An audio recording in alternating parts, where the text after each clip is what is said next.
আজি আমি হেজেলবেং চাহ বাগিচাত উপস্থিত হৈছোঁ আৰু যোৱাকালি ইয়াত এটা ঘটনা ঘটিছিলে বাগানৰ ওপৰত যিহেতু আমাৰ হেজেলবেং চাহ বাগিচাৰ অন্তৰ্গত থকা খাগৰি মাইজান বাগানৰ এজন নিবাসীয়ে শ্ৰী ৰজত দত্তয়ে গছ কাটি থকা অৱস্থাতে আমাৰ হেজেলবেং চাহ বাগিচাৰ পৰিচালক মহোদয়ে ভ্ৰমণ কৰোঁতে এই মানুহজনক বাধা দিওঁতে এই মানুহজনে মেনেজাৰক ভাবুকি প্ৰদান কৰিছে আৰু তেওঁ বোলে ডিঙিত এখন দা লগাই দিছিলে। সেই কাৰণে আজি হেজেলবেং চাহ বাগিচাত উত্তপ্ত পৰিস্থিতি এখন ভয়াৱহ সৃষ্টি হৈ আছে আৰু আমি আঠছা ৰমৰীয়া উপশাখা লাহোৱাল শাখা আৰু মোহনবাৰী উপশাখা তৰফৰ পৰা জনাব বিচাৰিছোঁ যে এই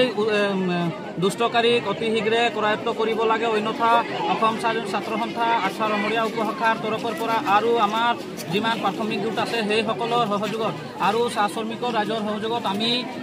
ইয়াৰ বিহিত ব্যৱস্থা এটা কৰিবলৈ বাধ্য হ'ম। অন্যথা আমাৰ যি পেটত লাট মাৰিছে আমাৰ চাহগছ মা আৰু দেউতা বুলিয়ে আমি বহুত দিনৰ পৰা চিন্তা কৰিছোঁ আৰু আমাৰ এই চাহগছবিলাকে আমি